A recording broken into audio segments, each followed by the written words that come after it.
ನೋಡಿ, ದೇಶದಲ್ಲಿ ಎಲ್ಲದಕ್ಕೂ ಒಂದೊಂದು ಕಾಲ. ಸೊ ಕಾಲ ಘಟ್ಟಕದಲ್ಲಿ ಈ ದೇಶದಲ್ಲಿ ಜನ ಇಂಡಿಯಾಗೆ ಒಂದು ದೊಡ್ಡ ಅವಕಾಶ ಕೊಟ್ಟಿದ್ದಾರೆ. 12 ವರ್ಷ ಅವಕಾಶ ಕೊಟ್ಟಿದ್ದಾರೆ. ಈಗ ಬದಲಾವಣೆ ಬಯಸಿದ್ದಾರೆ. ಈ ದೇಶದಲ್ಲೇ ಬದಲಾವಣೆ ಬಯಸಿದ್ದಾರೆ. ಆ ರೀತಿ ಸ್ಟೇಜ್ ಮೇಲೆ ಸ್ಟೇಜು ಬದಲಾವಣೆ ಆಗ್ತಾ ಇದೆ. ಸೊ ನಮ್ಮ ಕಾರ್ಯಕ್ರಮಗಳು ಕರ್ನಾಟಕದಿಂದ ಪ್ರಾರಂಭ ಆಗಿದೆ. ಮಹಾರಾಷ್ಟ್ರ, ಇನ್ನು ಬೇರೆ ಬೇರೆದೆಲ್ಲ ಎಲೆಕ್ಷನ್ಸ್ ಇದೆ. ತೆಲಂಗಾಣ ಇವೆಲ್ಲ ಕೂಡ ಒಳ್ಳೆ, ಕೆಲವು ಸಂದರ್ಭದಲ್ಲಿ ನಾವು ಸೋತಿರ್ಬೋದು, ನಾವು ಇಲ್ಲ ಅಂತ ಹೇಳಿಲ್ಲ. ಆದರೆ ಜನಕ್ಕೆ ಇವತ್ತು ಬದಲಾವಣೆ ಬಯಸಿದ್ದಾರೆ. ಇಡೀ ದೇಶದಲ್ಲಿ ಬದಲಾವಣೆ ಬಯಸಿದ್ದಾರೆ. ಅದ್ರ ಪೂರ್ವಕವಾಗಿ ಇದಾಗ್ತಾ ಇದೆ.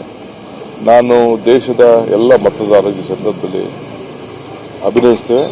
ಅವರಿಗೆ ಏನು ನಾವು ಮಾತು ಕೊಟ್ಟಿದ್ದೇವೆ ಆ ಮಾತನ್ನು ಉಳಿಸ್ಕೊಳ್ತೇವೆ. ಕೆಲವು ಅನೇಕ ಗ್ಯಾರಂಟಿಗಳು, ಕೆಲವು ಕಾನೂನುಗಳು, ಕೆಲವು ಜನಕ್ಕೆ ಸಹಾಯ ಮಾಡೋಂಥದ್ದು, ಆರ್ಥಿಕವಾಗಿ ಶಕ್ತಿ ಕೊಡಬೇಕು. ದೇಶದಲ್ಲಿ ಭಾವನೆ ಬೇಡ, ಬದುಕು ನೋಡಿ ಅಂತ ಹೇಳಿದ್ದೇವೆ. ಅದಕ್ಕೆಲ್ಲ ಕೂಡ ಮಾತನ್ನು ಉಳಿಸ್ಕೊಳ್ಳುವಂಥ ಕೆಲಸ ಕಾಂಗ್ರೆಸ್ ಪಕ್ಷ ಮಾಡ್ತಾರೆ.